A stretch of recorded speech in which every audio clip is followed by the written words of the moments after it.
Ngasi numida weram phongkiba kangleipaki meragi pause digi maru eba pau khara khangatsaraka miyamda khudo tamjage palhagamda terrorist singna miyoi kunguni pal hatkiba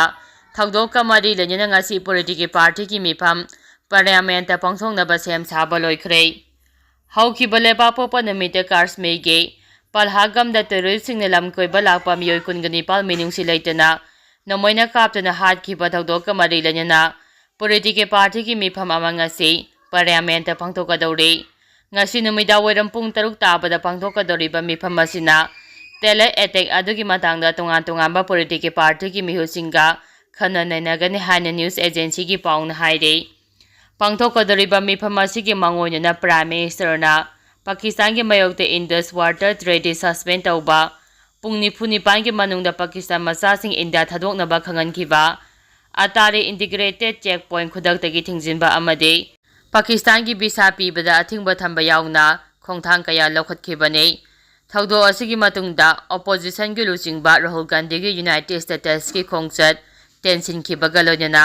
ngasigi mifam aduda saruk yakani hani lokthokibane nakala maromda ngasi numuida woiram Union Home Minister Misa yauna pangthokadoriba all party meeting asigi mayai tangbal Union Defense Minister Rajnana laubagi mahutta Prime Minister Narendra Modi na laugadabane haina Congress ki maikadegi party asigi luchingba Jairam Ramesh na demand tawre Amaramda Pahalgamda terrorist attack sathaduna miyoi kungani pal hatkibagi thagdokta chenaba terrorist sing khangdoklaga thidoklaga ahakpa cherak pigane haina Prime Minister Narendra Modi na phongdokre Times of India gi pau amagi matung inna tele attack ashi thokibagi matung miyamda piba Prime Minister gi warolda Barat lengakte attack satharakliba misak sing adu matik chaba cherak sojana pigani haike April kungani thoida tele attack sathaduna miyoi kungani palge punsi pikhamnakhiba asigi awamai sa leibakna thengnari bane thagdo aduda laikhidraba singi imung manungi awaba aikoi punna saruk yare terrorist sing adu lemna tharoi makhoigi mathakta akanba thabak lakhatuna cherak pigani makhoidi leiba asina pigadoriba cherak ase uraga kanagumba singna thagdo asi amu hana tauge khanbada akiba pokhangani haike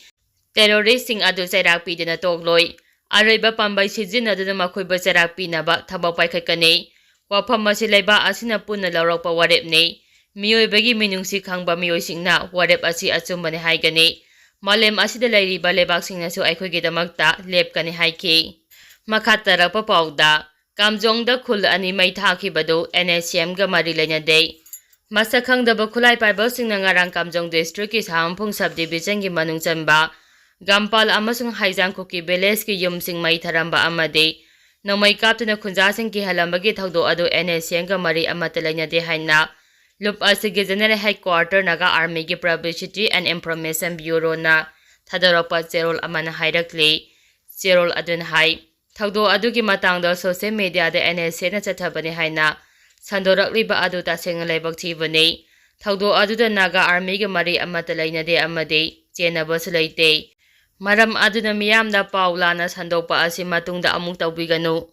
NSN gi thajabade achumba amade asengba pausing tamak miyamda pinaba laiminariba community sing amade miyamgi afaba oigani hairakle ningsingba yabade sakhangdaba khulai paibal singna ngarang ayuk kamjong district ki sahampung subdivision gi manung chamba gampal amasung haijangko ki village ki yumkullo mai tharamkhibane Maduna maram oiraga khunjasing manaknaba khulsingda lanjena duna haujik lairibane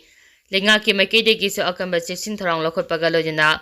district magistrate langana mairang paterna BNSS lesing aniga subna kungo humdoigi section 1 ge section chama humpugo humdoigi makhada ngarang nungthil pung anidegi mafam aduda curfew thamkhiba adu haujiksu makhatana adumak thamlibane makhatarapa pauda All India Youth Congress na pahagam gi terrorist ki mihat yaningda phongdoktuna khongjang sangsingkhre satliba tha asigi kungani thoida Jammu and Kashmir gi palhagam da thokhiba tele attack asida samjaraba miyoi kaya hatkhre asigu mapang dabagi thong asi Congress party ki makedegi akan bamong da kandem tawi haina All India Youth Congress ki general secretary oibada natana Manipur gi incharge oiriba Sarifa Rahmana phongdokhre Ngasi biti rota laiba Congress Bhavan gi gate mamangda Manipur Youth Congress na senuna handak Jammu and Kashmir gi pahagamda terrorist singna attack ꯆꯠꯊꯕꯗ ꯃꯤꯑꯣꯏ ꯀꯨꯟꯒꯅꯤꯄꯥꯜ ꯍꯥꯠꯈꯤꯕ ꯑꯁꯤꯕꯨ ꯌꯥꯅꯤꯡꯗꯕ ꯐꯣꯡꯗꯣꯛꯇꯨꯅ ꯆꯠꯊꯈꯤꯕ ꯋꯥꯀꯠ ꯃꯤꯐꯝꯒ ꯃꯔꯤ ꯂꯩꯅꯅ ꯋꯥꯐꯝꯁꯤꯡ ꯑꯁꯤ ꯁꯔꯤꯐ ꯔꯍꯃꯟꯅ ꯐꯣꯡꯗꯣꯛꯈꯤꯕꯅꯤ꯫ ꯃꯍꯥꯛꯅ ꯃꯈꯥ ꯇꯥꯅ ꯍꯥꯏ ꯇꯦꯔꯣꯔꯤꯁꯁꯤꯡ ꯑꯁꯤ ꯀꯗꯥꯏꯗꯒꯤ ꯂꯥꯛꯄꯅꯣ, ꯃꯈꯣꯏꯕꯨ ꯀꯅꯥꯅ ꯁꯧꯒꯠꯂꯤ ꯍꯥꯏꯕꯗꯨ ꯃꯤꯌꯥꯝꯗ ꯈꯪꯍꯜꯂꯨ꯫ ꯄꯍꯜꯒꯥꯝ ꯍꯥꯏꯔꯤꯕ ꯃꯐꯝ ꯑꯁꯤ ꯏꯟꯗꯤꯌꯥꯒꯤ ꯕꯣꯔꯗꯔꯗꯒꯤ ꯌꯥꯝꯅꯁꯨ ꯂꯥꯞꯄ ꯃꯐꯝ ꯑꯃꯁꯨ ꯑꯣꯏꯔꯤ꯫ ꯇꯦꯔꯣꯔꯤꯁꯁꯤꯡꯅ ꯃꯇꯧ ꯀꯔꯝꯅ ꯌꯥꯝꯅ ꯂꯥꯏꯅ ꯆꯪꯂꯛꯂꯤꯕꯅꯣ, ꯃꯁꯤꯅ ꯇꯥꯛꯄꯗꯤ ꯃꯐꯝ ꯑꯗꯨꯒꯤ ꯃꯤꯌꯥꯝꯅ ꯑꯃꯗꯤ ꯒꯚꯔꯟꯃꯦꯟꯠꯅ ꯏꯟꯚꯣꯜꯕ ꯇꯧꯏ ꯇꯥꯛꯄꯅꯤ ꯍꯥꯏꯅ ꯐꯣꯡꯗꯣꯛꯈꯤ꯫ ꯖꯝꯃꯨ ꯑꯦꯟড ꯀꯥꯁꯃꯤꯔ ꯑꯁꯤ ꯌꯨꯅꯤꯌꯟ ꯇꯦꯔꯤꯇꯣꯔꯤꯅꯤ, ꯑꯗꯨꯕꯨ ꯇꯦꯔꯣꯔꯤꯁꯁꯤꯡꯅ ꯑꯦꯇꯦꯛ ꯇꯧꯔꯛꯂꯤꯕ ꯑꯁꯤꯅ ꯇꯥꯛꯄꯗꯤ ꯁꯦꯀ꯭ꯌꯨꯔꯤꯇꯤꯒꯤ ꯐꯤꯚꯝ ꯑꯁꯤ ꯐꯦꯜ ꯑꯣꯏꯔꯦ ꯇꯥꯛꯄꯅꯤ꯫ ꯒꯚꯔꯟꯃꯦꯟꯠꯅ ꯑꯊꯨꯕ ꯃꯇꯝꯗ ꯌꯥꯝꯅ ꯄꯥꯡꯗꯕ ꯑꯃꯒꯤ ꯃꯑꯣꯡꯗ ꯃꯤꯑꯣꯏ ꯀꯌꯥ ꯍꯥꯠꯂꯤꯕ ꯑꯁꯤ ꯃꯇꯨꯡꯗ ꯑꯃꯨꯛ ꯍꯟꯅ ꯃꯤꯆꯝ ꯃꯤꯌꯥꯝꯗ ꯊꯣꯛꯂꯛꯇꯅꯕ ꯑꯦꯛꯁꯟ ꯂꯧꯈꯠꯂꯨ ꯍꯥꯏꯈꯤ꯫ ꯄ꯭ꯔꯣꯇꯦꯁ ꯑꯗꯨꯗ ꯗꯥꯎꯟ ꯕꯤꯖꯦꯄꯤ, ꯋꯤ ꯋꯥꯟ ꯖꯁꯇꯤꯁ ꯍꯥꯏꯗꯨꯅ ꯄꯦꯟꯗꯕ ꯈꯣꯜꯂꯥꯎ ꯀꯌꯥꯁꯨ ꯂꯥꯎꯈꯤ ꯑꯃꯗꯤ ꯏꯝꯄ꯭ꯔꯚꯤꯁꯤꯠ ꯇꯦꯂꯔ ꯑꯦꯠ ꯏꯁ ꯁꯣꯂꯔ ꯍꯥꯏꯅ ꯊꯥꯕ ꯄ꯭ꯂꯦꯀꯥꯔꯗꯁꯨ ꯁꯤꯖꯤꯟꯅꯈꯤ꯫ ꯃꯈꯥ ꯇꯥꯔꯛꯄ ꯄꯥꯎꯗ ꯉꯁꯤ ꯑꯍꯤꯡ ꯅꯣꯡꯌꯥꯏꯗꯒꯤ ꯍꯌꯦꯡ ꯑꯍꯤꯡ ꯅꯣꯡꯌꯥꯏ ꯐꯥꯎꯕ ꯃꯅꯤꯄꯨꯔ ꯄꯨꯝꯕ ꯖꯦꯅꯔꯦꯜ ꯁ꯭ꯇ꯭ꯔꯥꯏꯛ ꯂꯧꯊꯣꯛꯈ꯭ꯔꯦ꯫ ꯍꯧꯈꯤꯕ ꯃꯥꯔꯆ 31ꯗ ꯏꯝꯐꯥꯜ ꯀꯃꯥꯟꯗꯣꯅ ꯐꯥꯔꯒ ꯑꯦꯄ꯭ꯔꯤꯜ 18ꯗ ꯖꯨꯗꯤꯁꯤꯌꯦꯜ ꯀꯁꯇꯗꯤꯗ ꯂꯩꯈꯤꯗ꯭ꯔꯕ ꯈꯣꯏꯁꯅꯥꯝ ꯁꯅꯥꯖꯥꯎꯕ ꯑꯦꯂꯥꯏꯁ ꯏꯕꯨꯡꯉꯣ ꯆꯍꯤ 18,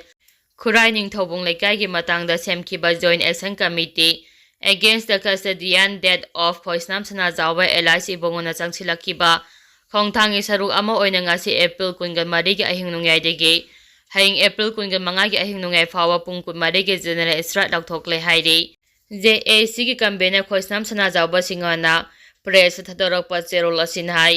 ꯍꯧꯈꯤꯕ ꯑꯦꯄ꯭ꯔꯤꯜ 18 ꯑꯌꯨꯛ ꯄꯨꯡ 18 ꯇꯥꯕ ꯃꯇꯝꯗ ꯂꯝꯂꯣꯡ ꯀꯩꯊꯦꯜ ꯈꯨꯔꯥꯏ ꯑꯄꯨꯟꯕꯒꯤ ꯋꯥꯀꯠ ꯃꯤꯐꯝ ꯑꯃ ꯐꯝꯈ꯭ꯔꯦ꯫ ꯂꯣꯏꯅꯅ ꯅꯨꯃꯤꯠ ꯑꯁꯤꯗꯁꯨ ꯃꯅꯤꯄꯨꯔꯒꯤ ꯒꯚꯔꯅꯔꯗꯁꯨ ꯖꯦꯑꯦꯁꯤꯅ ꯃꯤꯌꯥꯝꯒ ꯄꯨꯟꯅ ꯅꯨꯃꯤꯠ 5ꯅꯤꯒꯤ ꯃꯅꯨꯡꯗ ꯊꯕꯛ ꯑꯣꯟꯊꯣꯛꯄꯤꯔꯛꯎ ꯍꯥꯏꯕ ꯃꯦꯃꯣꯔꯦꯟꯗꯝ ꯑꯃ ꯄꯤꯁꯤꯟꯈꯤ꯫ ꯂꯣꯏꯅꯅ ꯍꯧꯈꯤꯕ ꯑꯦꯄ꯭ꯔꯤꯜ 10ꯗ ꯃꯤꯌꯥꯝꯒꯤ ꯑꯣꯏꯕ